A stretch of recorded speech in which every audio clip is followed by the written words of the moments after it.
Tayo po ay dapat magalak. Itaas natin ang kanyang banal na pangalan. Tayo po ay magsamba sa kanya. Ang lahat po ay magsitayo. Tayo po ay manalangin. Gracious Father, Lord Jesus Christ and the Holy Spirit. Thank you, Lord, sa lahat-lahat po mga blessings niyo sa bawat isa sa amin, Lord, sa loob ng linggong nakaraan, Lord. Hindi mo kami pinabayaan. Salamat sa lahat, lalong-lalo na sa buhay, kalusugan, sa iyong pag-aalaga sa amin, Lord, at ilayo mo kami sa mga mabibigat na tukso. Maraming salamat sa lahat ng iyong mga tulong sa amin, financial man, o ano pa man, higit sa lahat, narito kami upang kami po ay itaas namin ang iyong banal na pangalan dito sa sambahayan na ito, Ama. Sa araw na ito ay ang araw mo ito, Ama, dakilang araw para sa iyo upang kami magsamba, upang kami maglingkod, at upang kami makarinig ng iyong banal na salita. Bago ang lahat, Ama, hingin namin ang lahat na kami po ay patawarin niyo po, Ama, sa lahat naming kakulangan, sa lahat naming kapintasan, kung ano pa man, mga kasalanang nagawa namin sa aming buhay, Ama, sapagkat kami makasalanan, hinihingi namin ang kapatawaran. Pakalinisin niyo po ang bawat puso't isipan namin, Ama. Pakabanalin niyo po ang bawat isa. Ama, sa umagang ito, nais namin na kayo naawa ang manguna. Ibuhos niyo po ang karunungan sa aming pastor na siyang sinugo upang magpaliwanag ng iyong mga salita. Ganon din po sa mga nakikinig, Ama, bigyan niyo po niyang banal na espiritong nakakaalam ng iyong mga turo, Ama. Bigyan niyo po sa amin. Makinig nawa kami sa iyong mga salita at magamit namin ito sa aming pang-araw-araw na pamumuhay, Ama. Sa mga kapatid naming wala dito ngayon, Ama, hindi namin na i-bless niyo po rin sila, Ama. At naway bigyan mo sila ng pagkakataon na mga sunod araw, ano pa man, ay makarating sila dito sa bahay-sambahan na ito. At sa mga kapatid namin na nakikinig lamang o sumusubaybay lamang, Ama, i-bless niyo rin po sila. Nanaway matanggap na nila ang mga salita mo bago mahuli ang lahat, sapagkat sinabi mo malapit na ang iyong pagdating. Kaya, Ama, ingatan niyo ang bawat isa.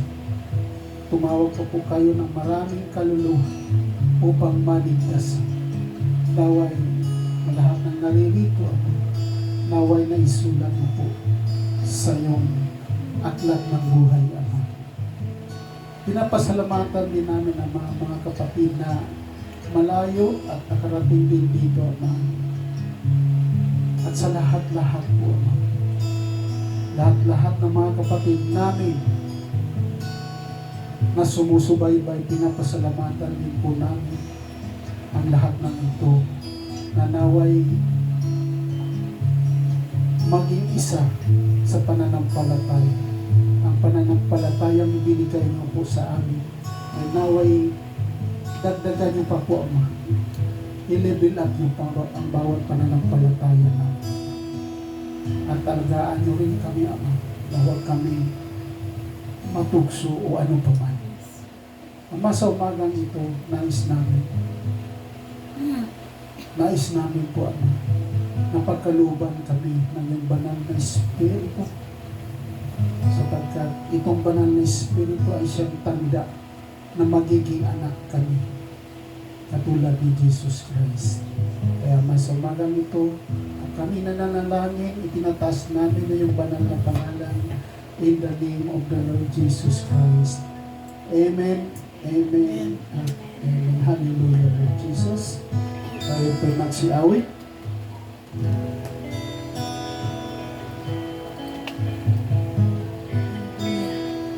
Magpuri sa Panginoon. Yes, Jesus.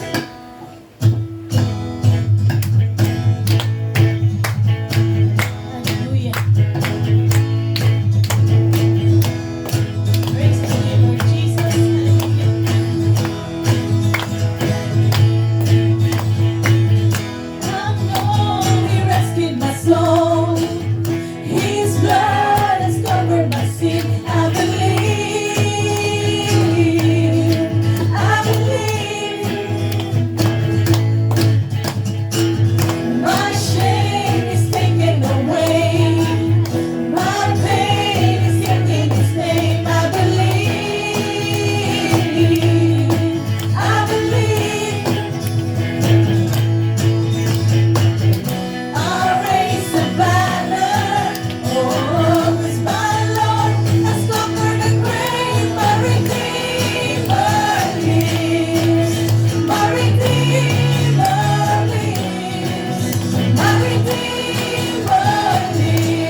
salamat po muli na ngayong umaga ito ay pinagtipon niyo po kami sa banal na dakong ito, O Lord, upang sambahin ka, upang purihin ka, upang dakilain yung pinakamataas na pangalan.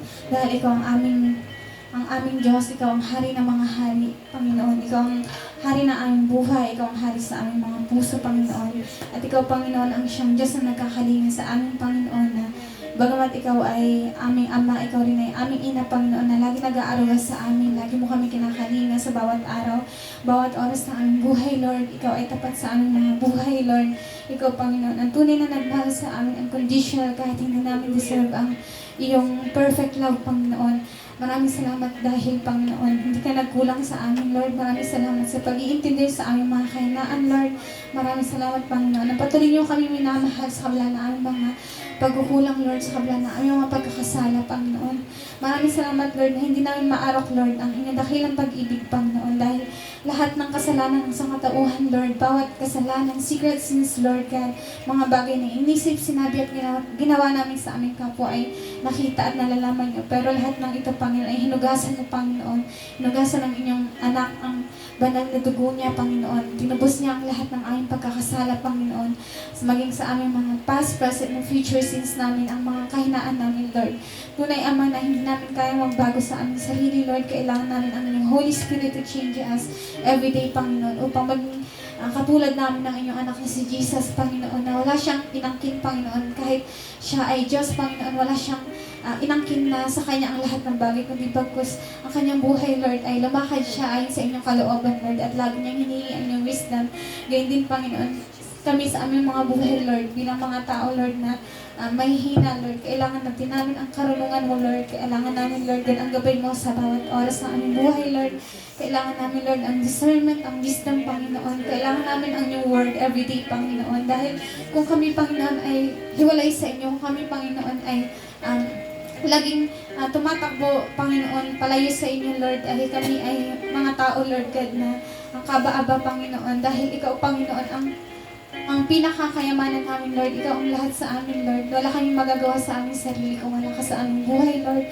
At Panginoon, bawat isa sa amin, Lord God, na may mga dinadalangin, Panginoon, maging sa personal, Panginoon, maging sa mga kalusugan, maging sa family, Panginoon, kung may conflict, Panginoon, inudulog namin sa inyo, Lord, na pakinggan mo ang aming mga panalangin, Lord, dahil ang mga panalangin ito, Panginoon, ay dalangin din ng inyong anak, Lord, na ang bawat kaluluwa, Panginoon, ay makatanggap sa inyo at may sulat din ang kanilang pangalan sa aklat ng buhay, Lord. Panginoon, tumawag ka ng mga anak mo, Panginoon, upang mag-reach out sa mga tao, mga mahal namin sa buhay, Lord. Hindi man sa aming kaparaanan, kundi, Panginoon, sa kaparaanan mo, Lord. Dahil maraming Christians, Lord, maraming missionaries, Lord, na sila rin, Lord, ay minamahal, Panginoon, ang mga taong Diyos. Sa kanila, Panginoon, na parang imposible, Lord. Pero sabi ng salita mo, Lord, na walang bagay na imposible sa inyo. Lahat ng bagay, Lord, ay imposible, Lord. Kaya, Lord, dinadalangin namin, Lord, na sila tinatawagin mo, Lord. Pumasok ang Holy Spirit sa kanilang mga buhay, Panginoon. Na ma-encounter ka nila, na Panginoon, maging iba man ang kanilang pinapaniwalaan, maging iba man, Panginoon, ang kanilang religion, Lord. Ay, Panginoon, ma-encounter ka nila, Lord, katulad ni Pablo, Lord, na sa kabila, Panginoon, ang siya ay may sariling religion, Lord. Sa kabila, Panginoon, matigas ang kanyang puso, pero tinawag mo siya by your grace, Lord. Kaya din lang ang mga mahal namin sa buhay, Panginoon, na nasa kasalanan pa. Panginoon, na habang may biyaya pa, Lord, na maraming pang kaluluwa, Panginoon, ng maligtas, Lord. Maraming pang, Panginoon, mga tao, Panginoon, na ma-encounter ka, Panginoon. Maraming pang, Panginoon, na ialay lang ng buhay sa inyo, na isurrender nila, Panginoon, dahil kami, Panginoon, ay walang magagawa, Panginoon. Kami, Lord God, ay vain, Lord. Lahat ng ginagawa namin kung wala ka sa aming buhay, Lord. Kailangan namin, Lord, ng Holy Spirit, Panginoon, pagbigyan kami ng totoong repentance, Lord, ng pure na puso, Panginoon, na mamahal sa inyo, Panginoon. At ngayong umaga ito, Lord God, lahat ng mga bata, Panginoon, ay patuloy namin na dalangin, Lord, ang mga kabataan, ang isa ay pinakamay edad, Panginoon, na lahat ay maunawa ng inyong banal na salita, Panginoon. Kami man ay hindi karamihan, Lord, pero naniniwala kami, Panginoon, na sa mga tulad namin, Panginoon, ay ikaw, Panginoon, ay natutuwa dahil kami, Panginoon, ay nag-aalay kami ng oras, Panginoon, upang mapakinig, Panginoon, ng inyong salita. At nawa ang mga salitang ito, Lord, ay maging inspiration sa aming mga buhay, Lord. Nawa, Panginoon, ito ay maging encouragement sa amin, Lord, kapag kami ay nanghihina, Panginoon. Dahil ikaw lang ang tunay namin lakas, Panginoon. Ikaw lang ang tunay na nakakalang ng aming mga puso, Panginoon. Kaya muli po, Lord, sa mga ito, Lord, pag kami ay pagkalinisin mo, kami pang ay pagkabanalin mo at maging karapat-dapat sa pagharap, Panginoon, sa inyong dakong ito, Panginoon. Lahat ng ito, Lord, ay patuloy namin dinadalangin, Lord, at maunawa namin ang bawat salita, Panginoon, na dadahin ng inyong anak, Panginoon. Ang bawat salitang ito, Lord God, ay tumimo sa aming puso't isipan, Panginoon. Ito po ang aming sa aming panalangin, Lord, sa pangalan ni Jesus. Amen, amen, at amen. Amen.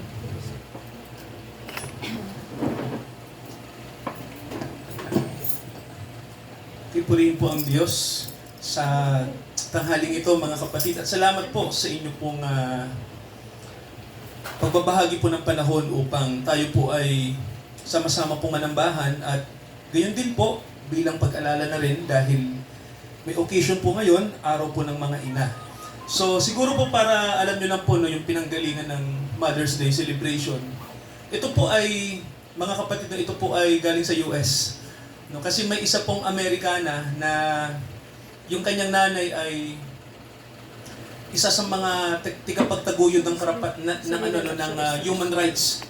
Ang kanyang nanay pala ay human rights activist sa US noong ikalabing siyam na siglo. Palagay ko nung Civil War. So kasi may panahon po kahit po sa Britanya na ang mga babae po ay second class. Hindi nga bumoboto eh. Alam niyo ba noon na ang mga babae hindi bumoboto? Mga lalaki lang po. So dahil nagbabago ang panahon, mga kapatid, no, nagkaroon na rin ng karapatan ang mga babae. Yon, no. So marami pong nanay ang mga no, talagang ginawa nila yung sabi nga po yung nararapat, no. So sa tingin po nila na kalayaan ang kailangan nila. Yan, so purihin po ang Diyos. So mga kapatid, tayo po ay muling manalangin po. Dulog natin sa Diyos ang ating pong gawain. Dakilang Ama, kayo po'y sumaamin at kami po'y palakasin nyo ng inyong salita. Sa araw na ito ang aming panalangin sa pangalan ng Jesus. Amen. So araw po ng mga nanay, so napakahalaga po no, ng papel ng mga mothers, no? Yung inyo pong, yung paano po tinatawag ng Diyos ang mga babae po, no? So napakahalaga po nun. Lalong-lalo na po ang mga ina. So siguro po mga kapatid, maganda malaman nyo sa Bible, no, yung mga papel ng mga nanay. Kasi may mga iba rin tayong babae dito, kahit mga bata pa, magigiring kayong nanay someday, no? So ito po ang sabi ng Bible, mga kapatid, no, na kahalagahan kapag ikaw po ay isang nanay, o kahit na po isang babae o lalaki na may takot sa Diyos. Unang-una po, yung kahalagahan po ng pananalangin, no? Yung paglapit po sa Diyos na may kalakip na panalangin kapag mayroon tayong kailangan sa Kanya. Meron pong isang example po sa unang Samuel. Tingnan niyo po ito, no? Sa chapter 1 ng unang Samuel. At basahin ko po yung verse 9. Sabi rito, tumindig si Ana o si Hana pagkatapos na sila'y makakain at makainom sa Shilo. Noon, si Eli na pari ay nakaupo sa upuan niya sa tabi ng haligi ng pintuan ng templo ng Panginoon. Si Hana ay labis na nabagabag at nanalangin sa Panginoon. Siya'y gumawa ng ganitong panata. Panginoon ng mga hukbo, kung tunay na iyong titingnan ang pagdurusa ng iyong lingkod, at alalahanin ako at hindi kalilimutan ang iyong lingkod, kundi iyong pagkakalooban ang iyong lingkod ng anak na lalaki, aking ibibigay siya sa Panginoon sa lahat ng mga araw ng kanyang buhay, at walang pang-ahit na daraan sa kanyang ulo. So eto mga kapatid, no, mayroon tayong binasa na talata tungkol sa isang nanay. Ang pangalan niya ay Hana. So si Hana po, para alam natin, siya yung nanay ni Samuel. Si Samuel, mga kapatid, mahalaga yung kanyang naging papel sa Bible kasi si Samuel po ang propeta na nagbuhos ng langis kay David. Si David po yung tinatawag na dakilang hari sa Israel. Siya po ang lolo ng ating Panginoong Hesukristo. At mga kapatid, si Samuel, tawag nga kay Samuel siya yung huling hukom, no? Kung baga po, siya yung huling leader ng Israel na tinatawag na judge. Si Samuel po, mahalaga ang kanyang papel sapagkat siya'y tinawag ng Diyos na maging propeta, bata pa lang. So isa sa mga faktor, mga kapatid, kung bakit si Samuel ay tinawag ng Diyos, at naniniwala po ako na hindi ito aksidente lang, kasi ang kanyang nanay na si Hana ay isang babaeng baog, wala pong anak, no? At naniniwala si Hana na hindi naman siya habang buhay na baog, no? Kasi ang pakiramdam ni Hana ay may plano ang Diyos sa kanya. Kasi noong araw, mga kapatid, pag walang anak ang babae ay nakakahiya, no? Parang hindi ka produktibo at wala kang maibibigay sa asawa mo. So, noong araw, para kang nasa sumpa, no? Para kang sinumpang babae.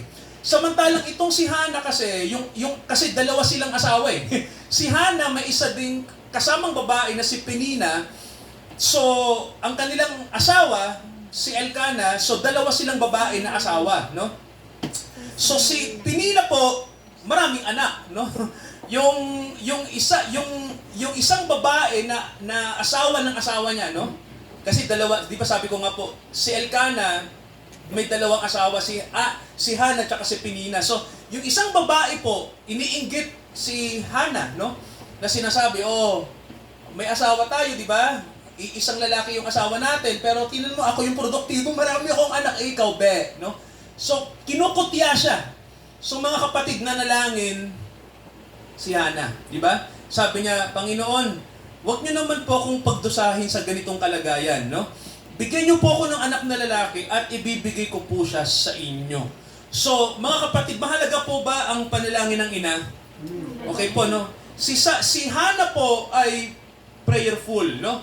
Ang kanyang ipinag-pray, mga kapatid, hindi naman para labanan yung karibal na asawa ng asawa niya, no? Kasi po, noong araw naman talaga, ang lalaki po nag-aasawa ng higit sa isa, no? Kaya lang po, kinukutya nga siya nung maraming anak, no? Kaya ang sabi niya, Lord, hindi naman siya nagsabi na, Lord, patunayan niyo nga po na hindi ako sinumpa. So ang sabi niya, hindi siya nag-isip ng pagganti doon sa babae. Pero ang kanyang sinabi, bigyan mo ko ng anak na maglilingkod sa inyo. Ibibigay ko siya sa inyo. So mga kapatid, yung babae po, anong mapapansin niyo, no? Yung isang babae, ewan ko kung anong panalangin ng babaeng yun, ano? Basta marami siyang anak, masaya siya. Pero si Hana po iba, no?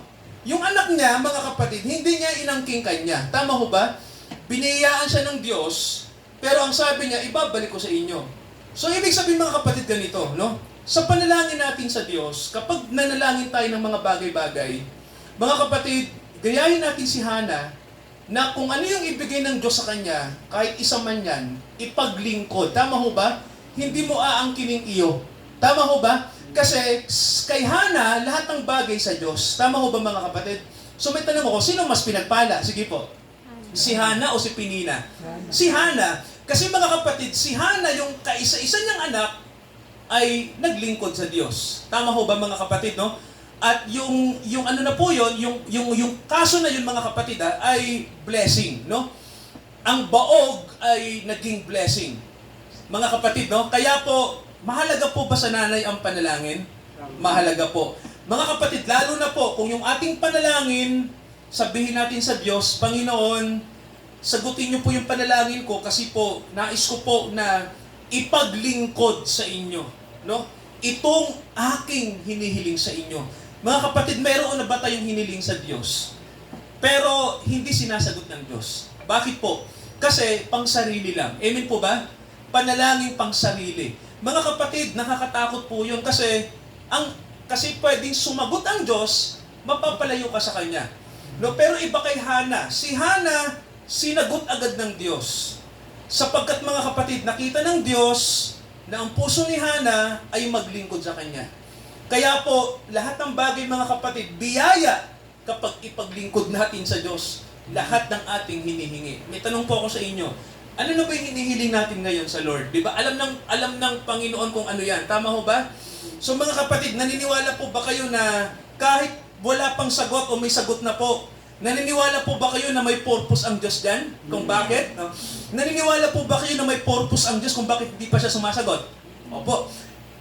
Lahat ng bagay may purpose. At mga kapatid, sabi ko nga po sa inyo, no, ayon po sa kalooban ng Diyos, sabi ng Biblia sa atin, nakinig ang Panginoon sa panalangin ni Hannah.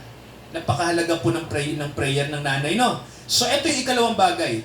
Alam niyo po, ang nanay, mga kapatid, isa sa gusto ng Diyos mangyari, no, sa isang ina ay siya po ay pasakop saan po?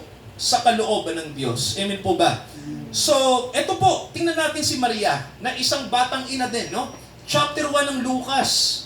Ano po yung makikita natin sa nanay na to? Tingnan nyo po ang sabi ng anghel ng dalawin si Maria. Sabi ng iba si Maria, ang edad niya nito ay baka mga 16. Batang-bata, mga kapatid, no? O 17, wala pa siya sa 18. Hindi pa nagdidivo. Sabi ng anghel kay Maria, magalala ka. Ano? Ikaw na pinagpala ng Panginoon. The Lord is with you. Sabi, no? Ang Panginoon ay sumasayo. At ang nangyari, mga kapatid, ang sabi ni Maria, siya ay naguluhan sa statement ng anghel.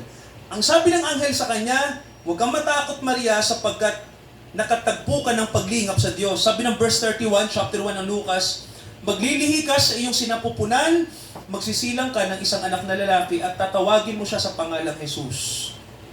Anong sabi ng anghel kay Maria? Siya'y magiging dakila, tatawaging anak ng Diyos, no? Sa trono ni David na kanyang ama, siya'y maghahari sa sambayanan ni Jacob magpakailanman. Hindi magwawakas ang kanyang kaharian. Mga kapatid, si Maria po ay nagulumihanan, no? Naguluhan siya. Paano magkakaanak, siya ay dalaga. Ibig sabihin, wala pang nakahagalaw sa kanya. So, anong sabi ng anghel? Mga kapatid, anong sabi? Sumagot ang anghel, ano pong sabi? Ang Holy Spirit ay, di ba may nakalagay, no? Bababa sa'yo. Opo, lililiman ka ng banal na espiritu. So, mga kapatid, ito lang po yun, ano? Alam niyo po, ang nanay, mga kapatid, no? Isa po sa, sabi nga po, isa sa mga dapat gawin ng isang inang Kristiyano. Ito, mga kapatid, no? Particular sa mga Christians. Hindi lang po kayong magdadala ng bata sa sinapupunan. Naiintindihan niyo po, no? Sa mga nanay po, ang totoo po nun, dadalhin nyo rin ang salita ng Diyos sa sinapupunan nyo. Kasi mga kapatid, hindi ka lang tigapagdala ng bata sa tiyan eh. Tama ho ba? Dinadala mo ang kalooban ng Diyos. No? Dala mo ang salita ng Diyos. Kasi mga kapatid, ito yung po, no, yung ang iniisip ng ibang tao, ang nanay ang kanyang papilang sa bahay, no? At mag-alaga ng mga anak, okay na po 'yon, no? Pero mga kapatid, pag tinawag ka ng Diyos, may responsibilidad ka. Tama ho ba, no? Anong sabi ni Maria sa sinabi ng Diyos? Tingnan niyo po yung attitude ni Maria. Tingnan niyo po ang sabi ng Biblia, verse 38. Tingnan niyo po, yung response ni Maria, chapter 1 ng Lucas, verse 38. Sinabi ni Maria, narito ako na alipin ng Panginoon. Mangyari sa akin ang ayon sa iyong salita. Ano pong ibig sabihin nun, mga kapatid, no? Ang sabi ni Maria, ako ang alipin ng Panginoon. Di po ba mahalaga mapanalanginin ang isang nanay? Amen po ba? Ang isang babae at tayo rin po. Pero po, mahalaga din, mga kapatid, no? Yung ikalawang bagay rito, ikaw ay nagpapasakop. Tama ho ba? Sa kalooban ng Panginoon. Kasi po ganito, sa panalangin, mga kapatid, hindi ka lang nanghihingi sa Diyos. Tama ho ba? Sa panalangin, nais mo ring malaman kung ano ang gusto ng Diyos mangyari sa'yo, hindi yung gusto mo. Diba? Hindi po, ang prayer, hindi po one way. No? Ang prayer, mga kapatid, ay hindi one way from you. Okay? Para maitama lang natin, i-correct lang natin. Ang panalangin, hindi ka lang humihiling sa Diyos. Diba? Sa atin ang panalangin, ano ang gusto ng Diyos mangyari? Amen po ba? Yan, mga kapatid, no? Hindi lang ikaw ang daldal ng daldal, no? Hayaan mo ang Diyos ang magsalita kung anong gusto niya. Kaya, mga kapatid, kapag ganun tayo, at narinig natin ang tinig ng Diyos kung ano ang kanyang kalooban, so ano ang sabi ni Maria? Ako ang alipin. papasakop ako. So mga kapatid, mahalaga ba pasakop tayo sa Diyos? Mahalaga po. Diyan po ang blessing dumarating, no? Pero mga kapatid, ito, wala pong blessing. Di ba? Tandaan po natin, ha? Walang blessing, walang blessed kapag hindi tayo nagpapasakop sa will ng Diyos. Alam niyo pong mangyayari, sa dulo po nun, puro kabiguan lamang. No? Kasi bakit mga kapatid? Hindi mabuti ang wakas kapag wala sa Diyos. Hindi po mabuti. No? Masama po. Kaya si Maria, alam niya yun no? Na kapag dala niya ang salita ng Diyos, mabuti yun. Kaya sabi niya, nandito ako Lord, no? Papasakop ako sa inyo. Eto mga kapatid yung mahalaga, no? Prayer, pasakop tayo sa kalooban ng Panginoon. Ano po yung isa, yung pangatlo po? Alam niyo mga kapatid, samahan niyo ako sa isang kakaibang kwento ng nanay. Ang pangalan niya ay Rebecca, no? Tingnan niyo po, sa Genesis chapter 25. Okay, meron ditong nanay na si Rebecca, asawa ni Isaac, na anak ni Abraham. So eto po yung kwento rito. Sabi rito ng Biblia mga kapatid, no? Sabi ng verse 20, nang si Isaac ay 40 years old na, nung 40 taon na siya, nag-asawa siya kay Rebecca. May mga kwento po na si Rebecca din ay bata, mas bata kay Isaac. At ang sabi, itong si Rebecca ay siya ay pinsan ni Isaac, no? Kasi noong araw, yung magpinsan pwede mag-asawahan, no? Noong araw yon, hindi na ngayon, ha, mga kapatid, huwag nating gagayahin, no? Noon lang po yon. Pero ngayon hindi na no? Ganon. Pag nangyari yun, nagagalit minsan yung sir. Di ba? Hindi ko alam sa probinsya kung may ganong practice. No? So, may mga case na ganon. So, ang sabi rito, si Isaac, nanalangin siya sa Panginoon para sa kanyang asawa, sapagkat baog din pala, mga kapatid, si Rebecca.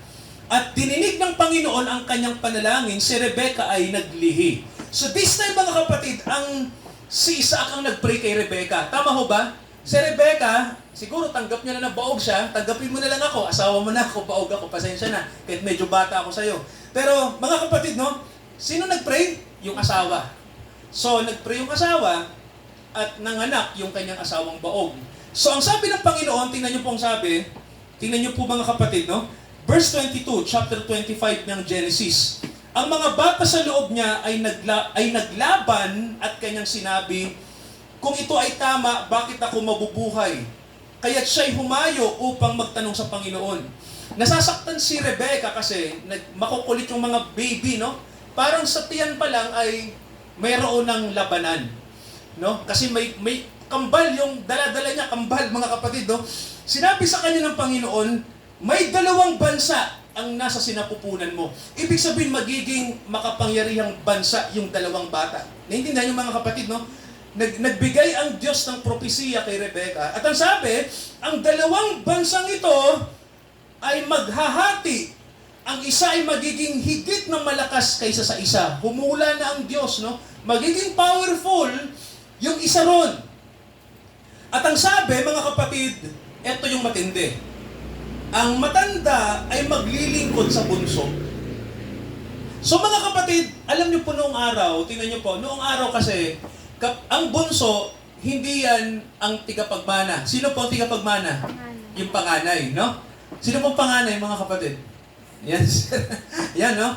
At pag ikaw ay panganay, ikaw ang tigapagmana. Kaya lang po, dito sa case na to, ano mapapansin niyo mga kapatid? Anong sabi ng Diyos? Maglilingkod ang mas nakakatanda sa mas nakakabata. Ang ibig sabihin po nun, mga kapatid, no? Baliktad, no? Binaliktad ng Diyos. Alam niyo po, mga kapatid, tingnan niyo po alam ba ni Rebecca ang kalooban ng Diyos? Alam po niya. Okay, ito yung problema. Si Isaac, ang kanyang paborito ay ang panganay. Di ba mga kapatid, sa Bible, no? Ang paborito ng asawa niya yung panganay.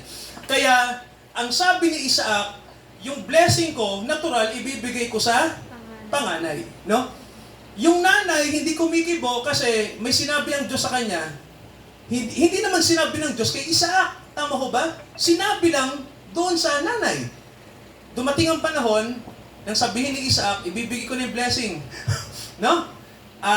Esau. Ang pangalan ng panganay ay si Esau at ang pangalan naman ng bunso ay si Jacob, na ang tawag natin sa kanya ay Israel.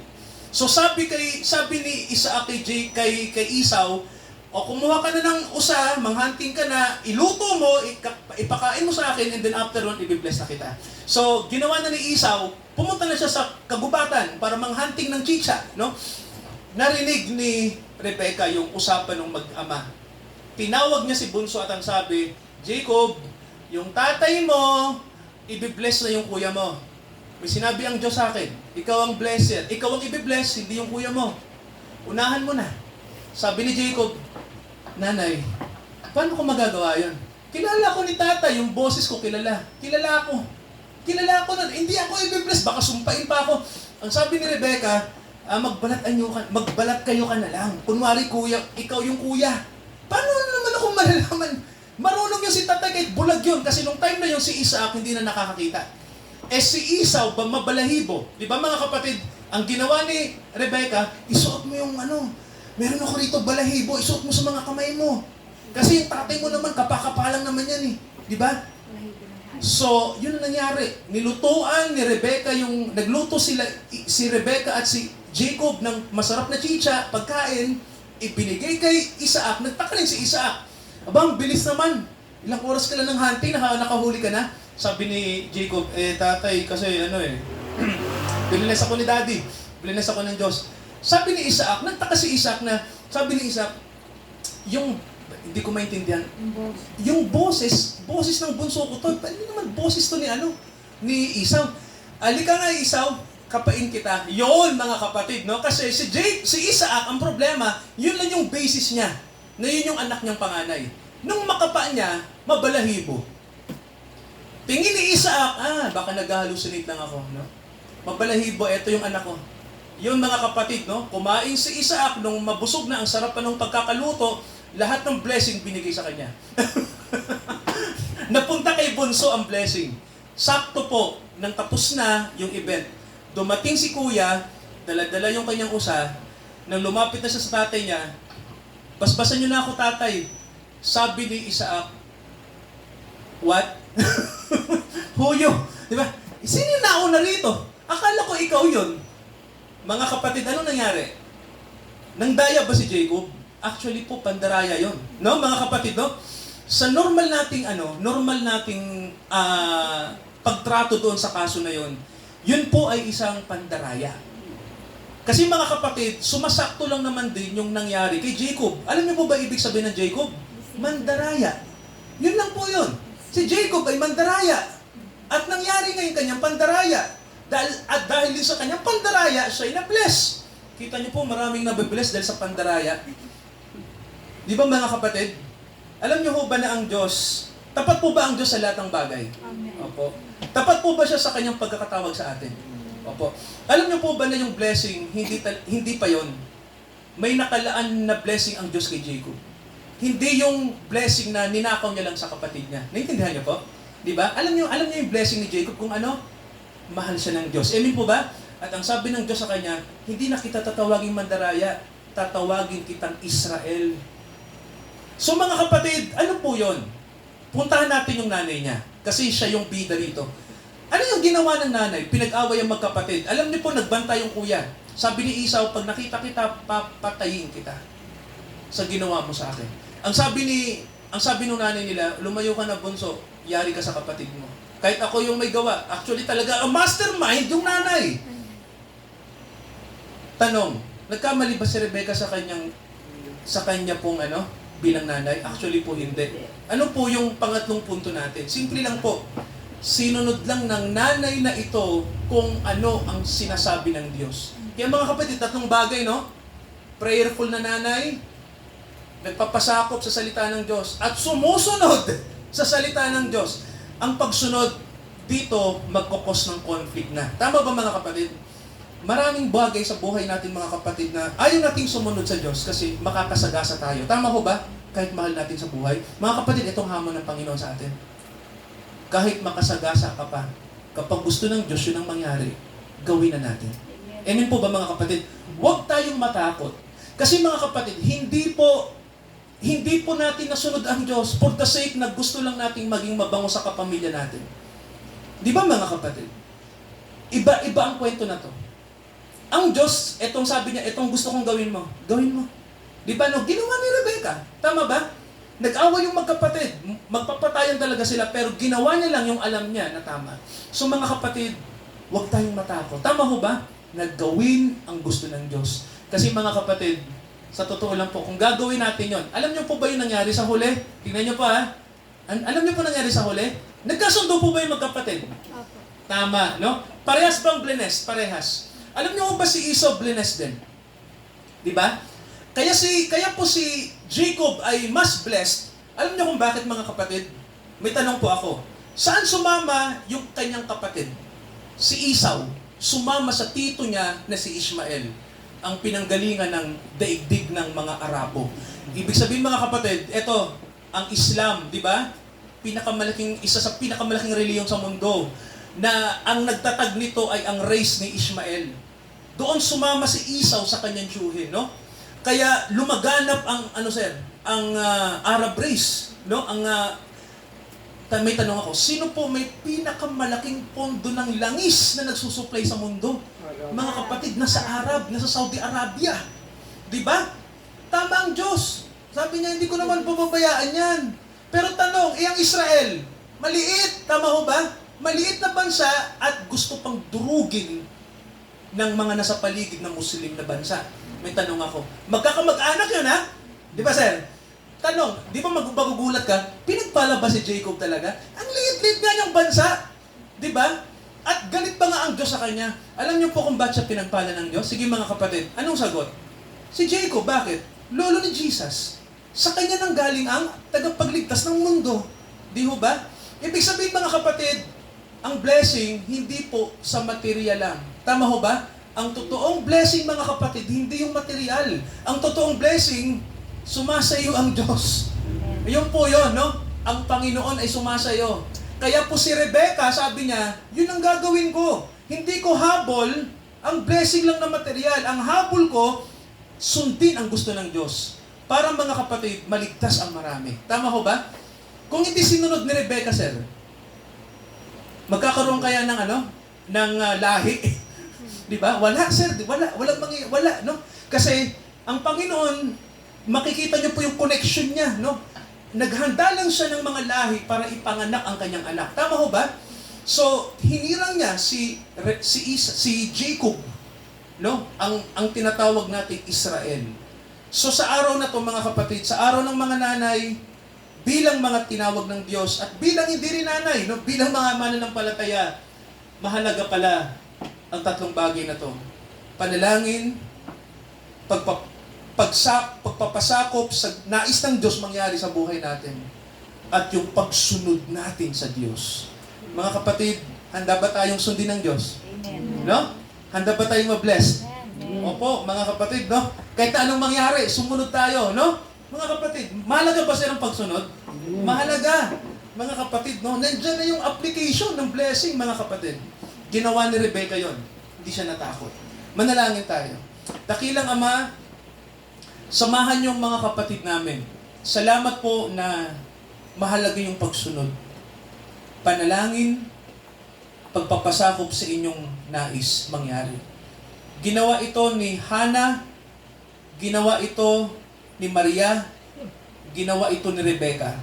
Ama, ang mga nanay na ito ay example ng kabayanihan.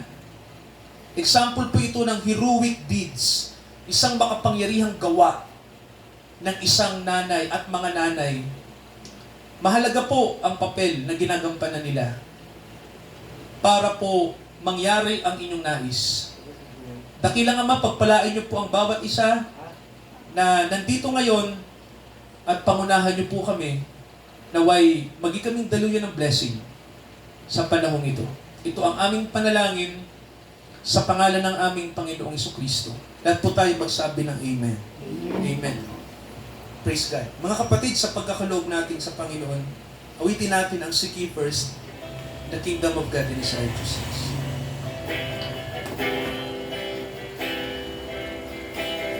Seeking first the kingdom of God and His righteousness, and all these things shall be added unto you. Hallelujah, hallelujah.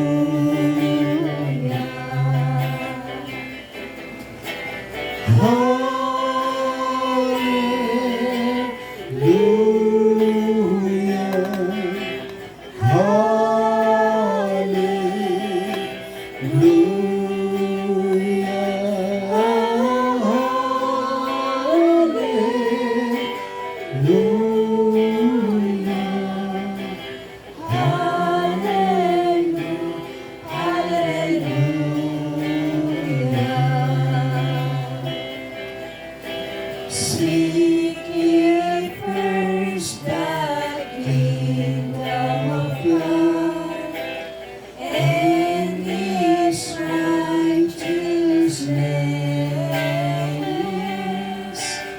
and all these things shall be added unto you. Hallelujah, hallelujah.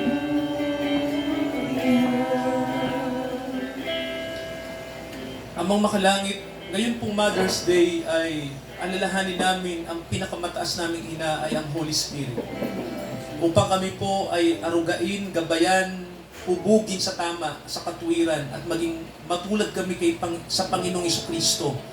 Ang aming imahen, ang aming wangis, at maging ganap po kami sa inyong harapan.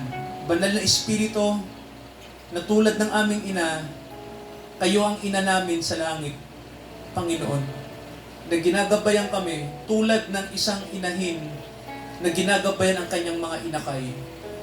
Samahan niyo kami, dakilang Diyos. Pagpalain yung mga kapatid, patuloy niyo kaming hubugin, patuloy niyo kaming akayin sa katuwiran. Makasunod sa kalooban niyo, dakilang Ama. Pagpalain niyo po ang aming mga nanay ngayon. I-bless niyo silang lahat. Salamat po sa araw na ito. Gayon din po ang bawat kapatid namin na itinatalaga nila ang kanilang buhay to serve you. Father God, bless them dahil may biyaya po sa paglilingkod. Nandito ang blessing sa pagsiserve sa inyo. Kaya Father, be with us. Samahan niyo kami sa buong araw na to, sa buong linggong ito, ang inyong kapayapaan ay sumaamin. At salamat po sa inyong provision. Salamat po sa inyong pag-guide sa amin. Sa inyo, dakilang Diyos na tumatawag sa amin sa biyaya. Samahan niyo kami at patuloy niyo kaming pangunahan ngayon hanggang sa muling pagbabalik ng aming Panginoong Jesucristo. Amen, amen, at amen.